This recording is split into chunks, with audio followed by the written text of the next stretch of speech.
अदालत में एक मशहूर नाम बहुत ही चर्चित था, वो रिया राज बहुत ही प्रशंसा करती थी। वो उस अदालत के वकील थी। 27 साल की वो थी और वकील बन गई थी। उसके पीछे बहुत ऐसा संघर्ष था जो कि आँख से आंसू निकाल देने। अपने माता पिताओं को इस तरह से संभाली कि दुनिया वाले भी लग रहा था कि इसके सर पे कितना जिम्मेवारी है, और वह अपने अधिकार के लिए कानून से भी लड़ना पड़ा उसे। एक दिन ऐसा हुआ उनके नज़र में अपराधी बन गई।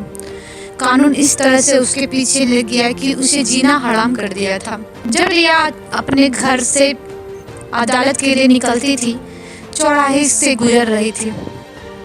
चौराहे पर एक छोटे सा बालक जो कि 8-10 वर्ष का लड़का था, वह भीख मांगता था।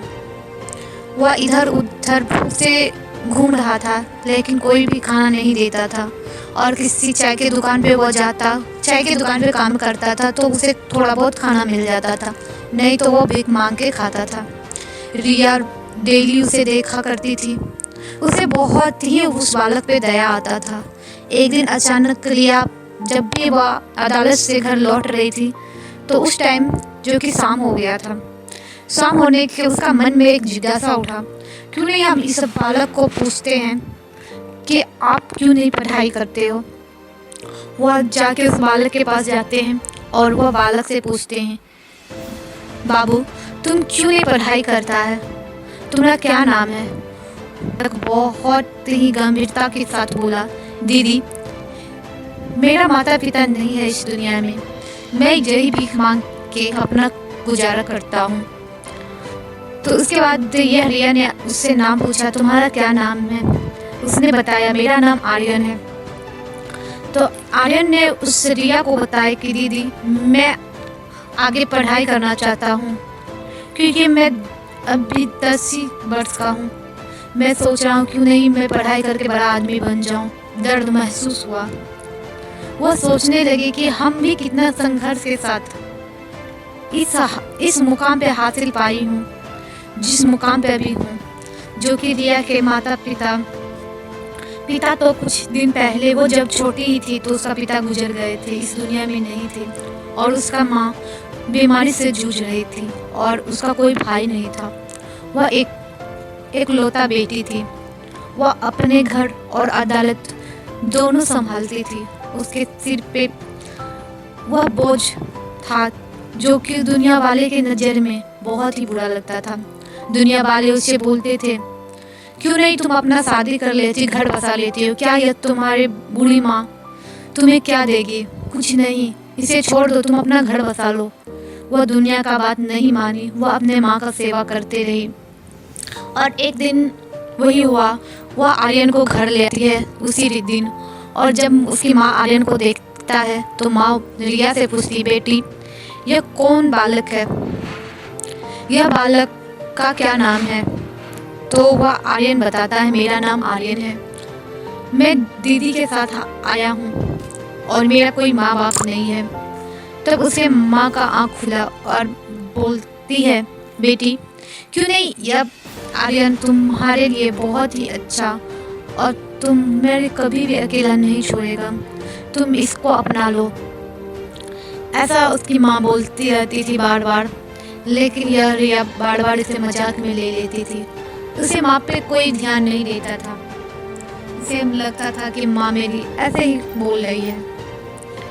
एक दिन गई तो वहाँ पे बहस हो रहा था, और यह इतना ज़्यादा अदालत में मशहूर बन चुकी थी कि उसके सामने जज भी उसके बातों से प्रसन्न हो जाते थे, और जिस केस के लिए उसे मिलता था वह इस केस के लिए वह जान जी लगा कर उसे जिता देती थी, और फैसला इस तरह से करती थी कि वह लगता था कि यह सच में एक मशहूर और आत्मविश्वासी लड़की है। तो कुछ ही दिन के बाद वह घर और अदालत करते रही। इसके बाद वह आर्यन भी थोड़ा बड़ा हो गया। उसके माँ बहुत ही ज़्यादा बीमार रहने लगे। एक दिन अचानक उसकी माँ बोली, बेटी, और पकड़ के रिया के हाथ में दे दिया और बोली, बेटी तुम इसको अपना लो, यह तुम हाथी बन जाएगा और तुम एक बेसहारा को सहारा दो। ऐसा कहकर रिया के आँख भी भर गए। उसकी माँ जबकि कुछ ही दिन के लिए मेहमान थी दुनिया में और माँ का देहांत हो जाते हैं। माँ के गुजर जाने के बाद यह सोचने लगी, क्यों नहीं हम आर्यन से शादी कर लेते हैं। और ये आर्यन भी बार बार बोलता है, दीदी आपको अकेलापन महसूस होता है, क्यों नहीं हमसे शादी कर लेते हैं। तो वह उसका भी बात में मजाक उड़ा देती थी और यह गहराई से सोचने लगी। तो सोचने के बाद क्यों नहीं हम इसे शादी कर लेते हैं। आर्यन और ऋचा एक दूसरे से शादी कर ली तो यह पूरा सोशल मीडिया में पूरा प्रचलित हो गया था। मीडिया वाले इसके घर पे आने लगे। जब वह फोटो पोस्ट की थी तो बार बार मीडिया को टॉर्चर करने लगे। तुम यह नाबालिग से शादी कर ली, यह कानून अपराध है, तुम समाज में यह क्यों बढ़ावा दे रही है। बहुत सारा बात उठने लगा। आसपास मोहल्ले में जितने भी थे सब एक दूसरे का नाफुसी करने लगे और रिया को गलत साबित करने लगे। इसके बाद अदालत, जो कि कानून बहुत ही ज़्यादा संघर्ष के साथ उस पर विश्वास था और यह विश्वास तोड़ने के बाद पुलिस और नोटिस दोनों उसके घर पे आने जाने लगे। सोचने लगे अब क्या होगा, कोई हल निकाला जाए। तो आर्यन ने बहुत ही डर गया था। तो कुछ आर्यन भी पढ़ाई करने लगा था और कुछ ही दिनों पहले उसका एडमिशन हुआ था। वह स्कूल गया। स्कूल से लौटते समय कुछ आदमी से घेर लेता है और उसको मारने का धमकी देने लगता है, मैं तुझे मार दूंगा और रिया को भी मार दूंगा। यह सुनकर वह डर गया था और घर में आके बताया, रिया जी मुझे बहुत सारे बाहर में आदमी धमकी देते हैं, मैं आपको भी मार दूंगा और तुम्हारे रिया को भी मार दूंगा। इस तरह से धमकी मिलने लगा था। अब रिया ने उससे सीने में सटा कर बोला, कोई बात नहीं, ये बात में घुल मिल जाए तो मेरा पूरा हार ही मान जाएंगे, लेकिन मुझे हार नहीं मानना है। वो कानून की लड़ाई में लड़ना स्टार्ट की। जब अदालत में रिया को बुलाया गया तो वह भरी सभा में बोलती है, क्या जिस बच्चे को मैंने अपना घर दिया, उसे पढ़ाया लिखाया, उसे भविष्य बनाया, क्या मैं यह कोई गलत काम की हूँ। मैं उससे सिर्फ शादी रचाई शादी। ऐसा कहकर अदालत में वह पेश हुई तो जज साहब भी दूसरी तारीख दे देते। उसे समझ में नहीं आया क्या कहा जाए।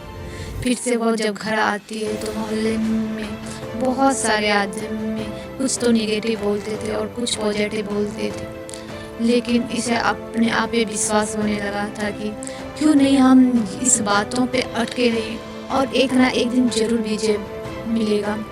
इसी बातों के लिए वह इसके लिए बहुत ही संघर्ष करने लगे और अदालत में वकील से बहस करवाने लगी। यह अपराधी के रूप में घोषित हो गई थी और वह आर्यन भी अब स्कूल में और कॉलेज में टॉपर होने लगा था। बहुत दिन बीत गए। आर्यन अपनी पढ़ाई ख़त्म की तो उसका जॉब जो कि जज में हो गया था और जज में होने के बाद आर्यन ने रिया का केस लड़ा और रिया को साबित कर दिया कि एक जो नाबालिग बच्चे से शादी किया कोई गलत नहीं किया था। वो तो एक शादी करके एक नया जीवन दिया, क्योंकि वह बच्चा जो कि भीख मांगता था, एक दूसरे के दुकान पे काम करता था, वह रिया ने उसे घर लाके एक नया जीवन दिया, उसे पढ़ाया लिखाया और एक बड़ा आदमी बनाया। इससे बढ़कर और दुनिया में कोई बड़ा काम नहीं है। यह तो एक इंसानियत का महसूस किया और इंसानियत को पहचानी, जो कि आज हम इस मुकाम पे पहुंच गए हैं। इसके लिए जितने भी अगल बगल के मोहल्ले के कानाफूसी करते थे वह बहुत ही शर्मिंदा हो गई थी और वह सोचने लगी, क्या मैं सच में इसके पीछे उंगली उठा रही थी। तो उसने घबराकर रिया से माफ़ी मांगा, रिया मुझे माफ़ कर दो, मैं आपके ऊपर बहुत ही जुल्म की हूँ। और अदालत में भी जितने भी वकील उससे नफरत करते थे, उसके ऊपर बहुत से अपराधी का रूप में, कानून के रूप में वह अपराधी बन गई थी। उसे पूरा विश्वास था कि एक ना एक दिन हम जरूर इस रास्ते से विजय होकर निकलेंगे। उसे इस भावनाओं में, इस विश्वास में दम था कि वह एक ना एक दिन गहरे और विश्वास के साथ जरूर लेगी, और वैसा ही हुआ। उसका आर्यन अब जज के रूप में अपने रिया के केस खत्म की और दोनों सुखीपूर्वक रहने लगे। अगर गाइस आपको यह वीडियो अच्छा लगे तो कमेंट बॉक्स में कमेंट करके ज़रूर बताएं, और अगर मेरे चैनल पर नए हो तो चैनल को सब्सक्राइब जरूर